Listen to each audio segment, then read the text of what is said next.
Assalamu alaikum. Akkam jirtan nagaya fayyaadha.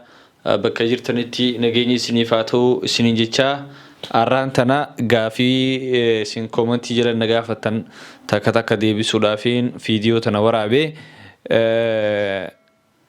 jalqaba irratti gaafii nan qabadhee dhufee yuutuubiin keessan akkamitti maqaan isaa durarra bahuu danda'a hogguu sarchii godhan waan jiru. Okay, gama qophiitti osoo isin hin dabarsine dura yoo nama haarawaa taate subscribe godhi, akkasuma warroonni hordoftoonni kiyya hundinuu viidiyoo like godhuu hin dagatinaa yoo kam xiqqaate saniifuu yaada keessanis akkuma amma dura koomentii jalatti naaf kaayuu hin dagatinaan isiniin jaa kallattiidhaan gama barumsa kiyyattiin isin dabarsa. YouTube irratti wanni hedduu namni na gaafachaa jiru amma akkamitti maqaan keenya hogguu nuti sarchi goone maqaan keenya dhufaa. Fakkeenyaaf maqaan wal fakkaataan faan yeroo banamee jirutti yeroo sarchi godhan maqaa nama biraatii bahaa maaliif kun tahee anaa dura banatee namni jiru jira jechuudha. Maqaa tokko dursee yuutuubiidhaan ittiin banadhee fakkeenyaaf Obsaa Tube jee gizee nan banadhe namni tokko na boodaan dhufee Obsaa Tube jee banataa miti.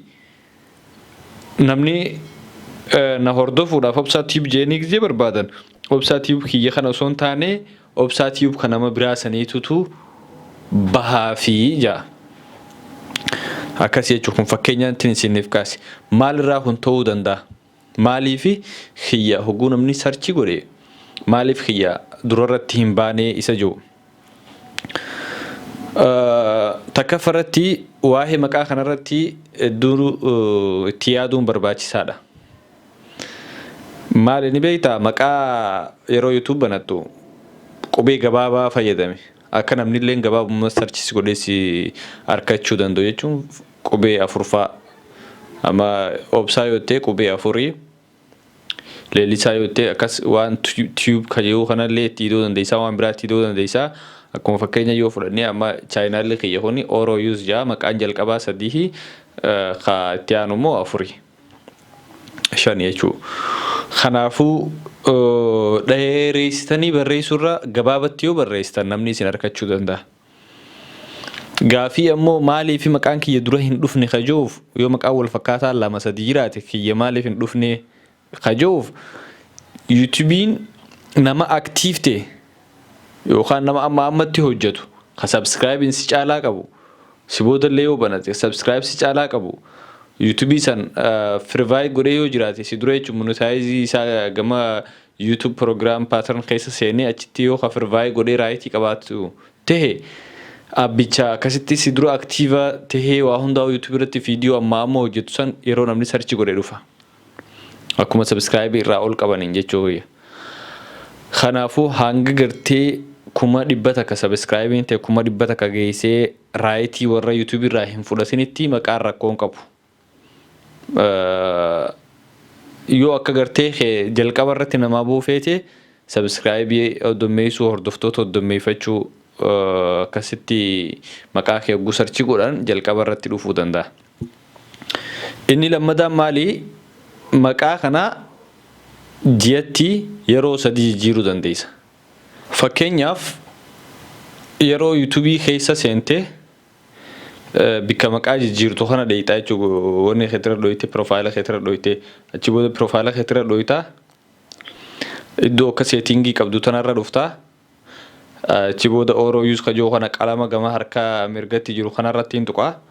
Honoo asirratti maal jalaa gama jalaatti maal jaa Screen name changes allowed every 19 days. Ji'a sadii jechuudha miti baatii guyyaan 90. Ji'a sadii keessatti yeroo sadii jijjiiruu dandeessa. Osoo yeroon hin geeyyoo ka maqaa kee jijjiirtu taate asirratti maqaan kee hogguu namni sarchi godhe maqaa duraaniitiin si harkata malee maqaa haaraa saniin si harkachuu hin danda'u. Kanaafuu kanaas akkasitti maqaa yeroo takka itti yaadaa ittiin banadhaadha. Yoo ammoo jijjiiruu barbaadan akkasitti yeroon hogguu geesse jijjiira malee akkanumaan kaatanii maqaa irraa hin jijjiirina. Kana jira jechuudha. Gaafii biraati isiniin qaba. Gaafiin biraa wanni jettu namni tokko yuutuubii biyya alatti banatee biyya biratti banatee jechuun gaafa biyya isa deebi'u piroosesii maaliitu isa barbaachisaa maal godhuu qabaa waan jiru. Takkaffaa yuutuubii bikka feetetti fayyadamu biyya teessee banattee bikka feetetti fayyadamuu dandeessa. Namni gariin Itoophiyaa taa'eeti yuutuubii fayyadamaa garuu ammoo akkaawuntii kan ittiin fudhatu maallaqa biyya alaa Ameerikaa waan akkasiiti. Kanarratti rakkinni tokko ni jira. Amma ati biyya amma jiraattu kanatti hogguu bante Google AdSense ittiin maallaqni siif kafalamu sani biyya jirtu san waan jiruuf hogguu biyya itti deemtu yookaan karaa biyya keetii galte Google AdSense san bikka kaantirii jettu bikka biyyaa san irraa jijjiiruu hin danda'amtu. Haga ID san haarawatti cancel gootee 24 hours kan san boodarra akka haarawa create goota.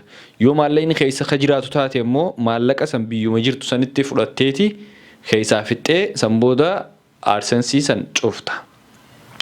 Yeroo AdSense san cuftee booda monetize illeen beeksisni YouTube keetii irratti gadhiifamu sanis sirraa dhaabbataa jechuudha sa'aatii waan san cufteef. Achi booda akka haarawatti yookaan email haarawaan yookaan emailuma duraaniitiin Google AdSense deebitee banuu dandeessa. Kana haala sanitti wanni goota san booda immoo YouTubein kee akkuma gaafa jalqabaa review godhanii beeksisarra sii gadhiisan sanitti garuu sooma 24 qofaa kana biyya guji jirtu sa'aatii 24 qofa keessatti laalanii YouTube keessiif gadhiisan. Kanaafuu rakkoon qabu bikka jirtaniif fayyadama gaafa deemtan ammoo haala ittiin jijjiiramu haala sanii jechuudha. Haala sana ammoo viidiyoo biraa keessatti yoo barbaachisaa ta'e koomentii jala naa barreessaa akkamitti bikka biyyaa san sirreeffatamu waan jaamurratti isiniin garsiisaa. Yoo waan kanarratti namoonni hedduun gaafii qabaatan wanni isiniin hin galin yoo jiraatte koomentii jala naa barreessaa. Akkasii gaafii lamaan kanaan isiniif deebisuudhaa dhufee hedduu galatoomaa waan na hordoftanii fi hanga viidiyoo biraatiin walitti deebinutti nageettiin isiniin jedha.